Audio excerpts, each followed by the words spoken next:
your local sports with Dominique Williams. Happy College Game Day Saturday. We're celebrating New Year's Day right here on Karl Malone's court. And Louisiana Tech men's actually celebrating a win tonight, 74-73 on Western Kentucky. Bulldogs are now 2-0 on the conference. We are back here for another week of Friday Night Lights as we got the Cara High Bulldogs taking on the Union Parish Farmers. Both teams coming into tonight's matchup 5-3 on the season. I'm here at Bastrop High School for a doubleheader of Monday Night Madness High School Edition. I'm in the Strobe City student section. We're here on Karl Malone's court as the Lady Texans basketball tipped off the opening round of the 2022 Women's National Invitational Tournament with the Houston Cougars. Over 300 kids were here at Frazier Field for the legendary Wilbur Ellis baseball camp that he has every year just to give back to the kids. And he has some friends from Grambling State and the major leagues right here with him. And it was a battle of like Alabama and Texas. Right here I have Team Alabama that were winning 18-0, third inning. They had to rule the game. I have the coach right here. Coach, just tell me what were some of your favorite moments of today's game? The pitching, the hitting, everything was great. The boys had plenty of energy. They came out and did the thing. I'm so proud of these boys. Let's go, Alabama! Team with my good friend Mason, who's a Grambling baseball fan, as they open up their weekend series with Texas Southern. So you know it's about that time. What are you about to do, Mason? Go to the highlights. All right, you heard him. So what are our sports looking like tonight, Dominique? So tonight I got a chance to catch up with Lady Texas basketball team Kiana Walker. She won the Gatorade Female Player of the Year, and I got a chance to sit down and talk about just her journey of basketball. Continuing our women in sports coverage, one local young student athlete is proving why female sports matter and is making a big impression in not just the city and the state, but the country. Stepping up to the plate first, we have Caitlin Madison. She is 10 years old. Caitlin plays travel softball for West Monroe Lady Sox 10 under. Recently, Caitlin had the opportunity to help her teammates compete in OKC Triple Crown World Series, where they came home as Triple Crown champions. Caitlin is a student at J.S. Clark Magnet, where she will be entering the 5th grade this upcoming fall semester. What? Two of our area high school teams, Sterlington High and Homer High School, brought home the state championship titles. I actually sat down and spoke with Coach Richard Casey of Homer High School today about winning the Class 1A football championships. Bottom of the 6th now, Amanda Marisa hit a 2-run shot to straightaway center field, and that will seal the ball game. Texans with the walk-off. The final 11-3. Here's some post-game thoughts from Amanda Marisa. I was just thinking middle oppo because I did pop up on this pitcher before, and I was just thinking like ground ball, hard ground ball, or get on base, yeah. Bulldogs with the rebound. Archibald finds Lofton Jr. battling inside the paint, puts it up and gets hit with the contact. He'll go to shoot 2. A chance to tie it up or take the lead. Lofton Jr. knocks down both free throws. Bulldogs up 74-73. Hilltoppers will have one more chance. 5 seconds left. And Davion McKnight tries to hit another 3, but he will not get it in. Bulldogs secures their 2nd conference win over Western Kentucky and the Dogs' 9th consecutive home victory. Here's Coach Eric Cole with the Bulldogs New Year's Day win. So much credit goes to our guys for digging in deep, even when things aren't going great right away, and then pushing forward and figuring it out. It's a long game. Nothing's won in the first half. It's a 40-minute game, and we got to play all of them. Texter is getting as close as trailing by 8, but they will fall short to Houston for the final 63-52. As the Lady Texter season comes to an end, I asked Coach Brooke, what has she learned from coaching these group of ladies this season? And you talk about players learning a lot from coaches. I think a lot of times as adults, we don't realize how much we can learn from young people and how much they have to offer, and the amazing gifts that they have and what they can bring to all of us. And I've just enjoyed it to the fullest with them.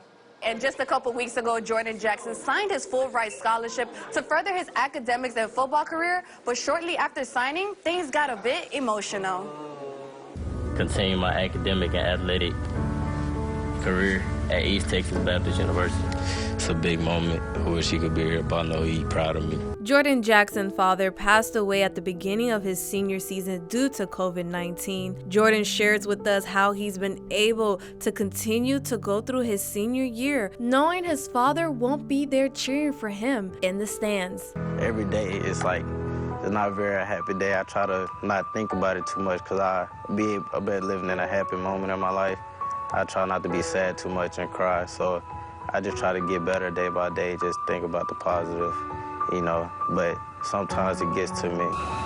Could you take us through, like, when it happened and knowing, like, you know, you still have one more year to play, like how you were gonna push through for those who know who had probably been through similar situations? That was the night of our spring game, because he just came back home from the hospital. So when he got to the hospital, we had a spring game against Carroll, and he was bugging my mama talking about he wanna go. He trying to come watch me play. My mama was like, he need to slow down. He had passed out on the floor. And so I was just praying that everything be okay. Then the hospital people came in there. They just had like a breathing machine on him. And at that point, I just knew he was gonna be gone. We know how much your father was meant for you, and your mom, how much of a support she was for you also getting through, you know, the rest of this year.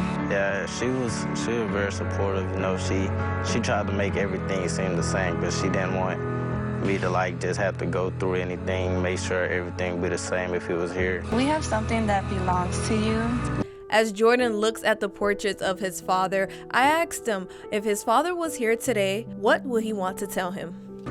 I can tell him that I didn't accomplish one goal and there's many more to go.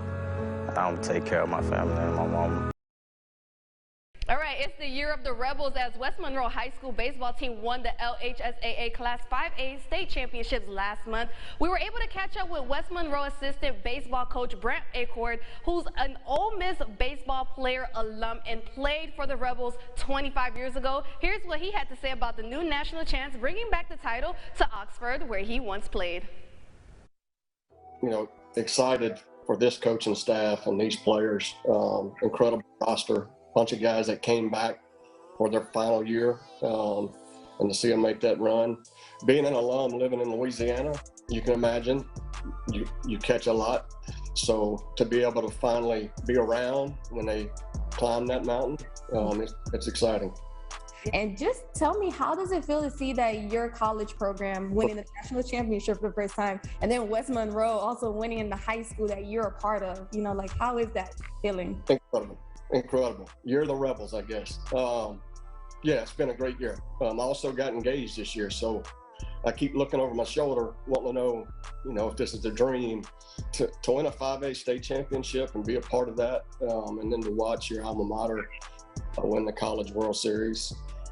It's awesome. After being named Conference USA Player of the Week on February 28, 2022 for her performance against Rice University in a double overtime win where she registered the fourth triple-double in program history. As the Lady Texans won the Conference USA West Division title on their home court and made their 34th postseason national tournament appearance on the night of the 8th annual TechSpeeds Awards at Louisiana Tech, Kiana Walker and teammate Anna Lar Robinson were shocked to hear their names being called of winners of the Moment of the Year award.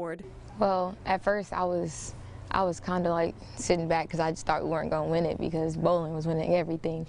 So we just sat back, and then when they said women's basketball, me and Anna just looked at each other and was like, did we really just win? But then when you go back, we're like, we were up there with LeBron James and all the names. Like, this never happened this is the only third time it happened in history. So we were just like, we got this award, and we were just excited that we're like a great duo on the court. Because at the beginning, when me and Anna was here, had just got here, she had got here a year after me, we weren't like this. I think this really sparked us, the end of last season to this season. That's really what got us like the great duo. I think we're the best duo in Conference USA, honestly. But there was one more award that shocked Kiana as she heard her name called for the Female Gatorade Player of the Year. That moment felt great, actually, because that's honestly, I've never won anything Gatorade Player, anything like that. In high school, didn't even win anything like that.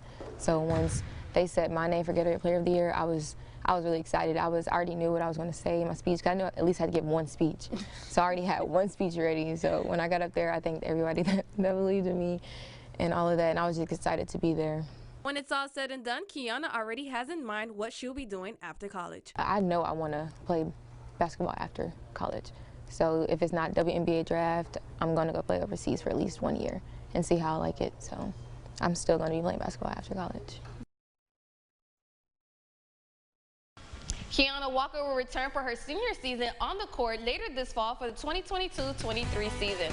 One last look at your forecast after the break. You're all watching Fox 14 News.